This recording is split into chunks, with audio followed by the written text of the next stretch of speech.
6부 데이터 웨어하우스 1. 데이터 웨어하우스 소개 및 대요. 안녕하세요 여러분. 오늘은 좀 큰 그림을 다루는 데이터베이스 이야기를 해보려고 해요. 바로 데이터 웨어하우스, 줄여서 DW라고 하는 녀석이에요. 이름에서 느낌 오시죠?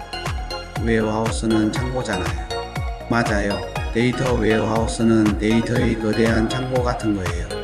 근데 그냥 데이터를 쌓아 놓기만 하는 게 아니라 대량의 데이터를 분석하기 위해 설계된 시스템이에요. 일반 데이터베이스는 주로 운영에 쓰이잖아요. 예를 들어 쇼핑몰에서 주문을 처리하거나 은행에서 송금을 기록하는 식이죠. 근데 데이터 웨어하우스는 그게 아니라 분석에 초점을 맞췄어요. 그러니까 지난 1년 동안 뭐가 잘 팔렸지? 고객들이 어떤 패턴을 보이지? 같은 큰 질문을 던지고 답을 찾는데 최적화되어 있어요. 기업에서 이걸로 BI, 그러니까 비즈니스 인텔리전스를 하거나 데이터 마이닝, 데이터 시각화 같은 걸 해요. 쉽게 말하면 일반 데이터베이스는 매일매일 장부를 쓰는 거라면 데이터 웨어하우스는 그 장부를 다 모아서 이제 분석해볼까? 하고 들여다보는 거예요. 예를 들어 스타벅스 같은 데서 작년 겨울에 라떼가 얼마나 팔렸어? 하고 보면서 다음 전략을 짜는 데 쓰이는 거죠. 여러분, 이런 분석이 어디서 필요할 것 같아요? 잠깐 떠올려 볼까요? 데이터 웨어하우스가 왜 중요하냐면 요즘 데이터가 너무 많아졌기 때문이에요. 빅데이터 시대잖아요. 기업이나 기관은 그 데이터를 그냥 쌓아만 두면 아무 소용없고 뭔가 의미를 뽑아내야 해요. 예를 들어 아마존 같은 데서 고객 행동을 분석해서 이 사람은 운동화를 샀으니 다음엔 양말을 보여줄까? 하는 전략을 세우잖아요. 또 시장 트렌드를 보거나 요즘 사람들이 뭘 좋아하나?를 알아내는 데도 좋아요. 이게 다 데이터 웨어하우스가 있어야 가능한 일이에요. 이 데이터 웨어하우스의 작동 방식과 예시? 그럼 데이터 웨어하우스가 어떻게 작동하는지 볼게요. 기본적으로 이건 대량의 데이터를 모아서 저장해요. 근데 그냥 쌓는 게 아니라 분석하기 쉽게 정리해 놓는 거예요. 예를 들어 쇼핑몰에서 매일 주문 데이터가 생기잖아요. 1월 1일 홍길동 운동화 10만원 이런 식으로요. 이걸 데이터 웨어하우스에 넣으면 나중에 지난 1년 동안 운동화 판매량이 어땠어? 물었을 때 빠르게 뽑아낼 수 있게 정리되어 있어요. 작동 방식의 핵심은 빠른 쿼리 성능이에요. 쿼리가 뭐냐면 데이터베이스에 질문 던지는 거예요. 예를 들어 2023년 3월에 어떤 제품이 제일 많이 팔렸어? 물으면 데이터 웨어하우스는 수백만 개 데이터를 뒤져서 순식간에 답을 줘요. 이게 일반 데이터베이스랑 다른 점이에요. 운영용 데이터베이스는 실시간으로 데이터를 넣고 빼는 데 강하지만 분석용으로는 좀 느릴 수 있거든요. 또 한 가지 특징은 과거 데이터를 잘 다룬다는 거예요. 예를 들어 은행에서 지난 5년 동안 고객 예금 추이는 어땠어? 하고 보면서 트렌드를 분석할 수 있어요. 시계열 데이터도 잘 돼요.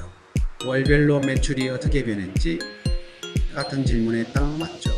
실제 예를 들어보면 대기업에서 많이 써요. 예를 들어 월마트 같은 데서 매장별 판매 데이터를 모아서 이 지역에선 뭐가 잘 팔리나?를 분석해요. 또 정부 기관에서 지난 10년 동안 교통사고 패턴이 어땠어? 하고 정책을 세울 때도 쓰이고요. 데이터 시각화로 예쁜 차트나 그래프를 뽑아내는 것도 데이터 웨어하우스 덕분이에요. 3. 대표적인 데이터 웨어하우스? 그럼 어떤 데이터 웨어하우스가 있는지 볼게요. 첫 번째는 구글 BI GUERY예요. 이건 구글에서 만든 건데 클라우드 기반이라 엄청 편해요. 예를 들어 유튜브에서 지난달에 어떤 영상이 제일 많이 재생됐어? 하고 분석할 때 쓰기 좋아요. 데이터가 엄청 많아도 빠르게 처리해줘요. 두 번째는 애머잔 RDS HIFT예요. 아마존에서 만든 거라 쇼핑몰 데이터 분석에 강해요. 예를 들어 블랙 프라이데이 때 어떤 제품이 많이 팔렸어? 하고 보면서 재고를 조정할 수 있죠. 클라우드에서 잘 돌아가고 성능도 좋아요. 세 번째는 스노플레이크예요. 이건 요즘 핫한 녀석인데 데이터 웨어하우스계의 신성이라고 불려요. 왜냐면 데이터를 저장하는 부분과 분석하는 부분을 나눠서 더 효율적으로 돌려요. 예를 들어 회사에서 판매 데이터, 고객 데이터, 마케팅 데이터를 다 모아서 분석할 때 유용하죠.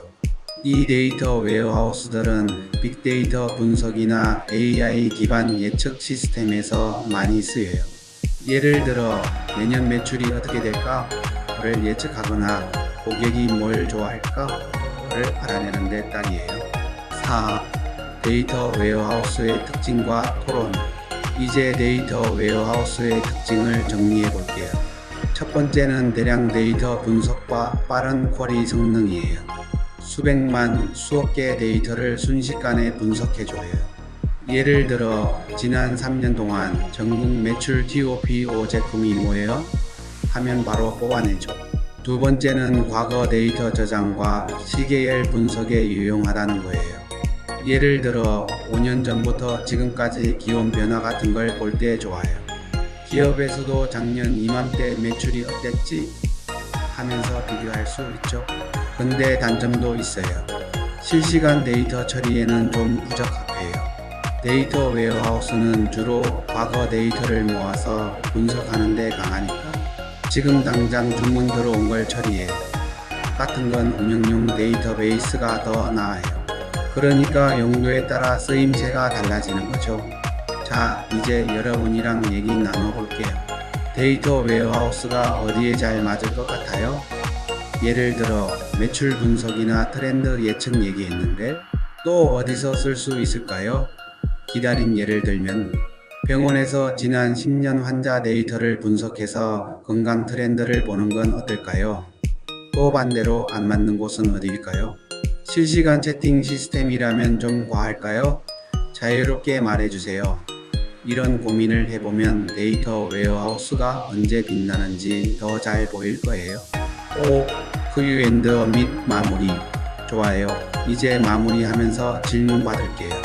데이터 웨어하우스가 뭔지, 분석에 어떻게 쓰이는지 헷갈리는 거 있나요? 기다림. 예를 들어 일반 데이터베이스랑 뭐가 달라요? 하면 운영이 아니라 분석에 초점을 맞춘 게 차이예요. 또 궁금한 거 있나요? 없으면 정리해 볼게요. 오늘 데이터 웨어하우스가 대량 데이터를 분석하는데 특화된 시스템이고 BigQuery나 스노플레이크 같은 걸로 빅데이터나 AI에 쓰인다는 걸 배웠어요. 기업이 큰 결정을 내릴 때 없어서는 안 될 도구예요. 더 알고 싶으면 BigQuery 한번 써보세요. 수고 많았어요.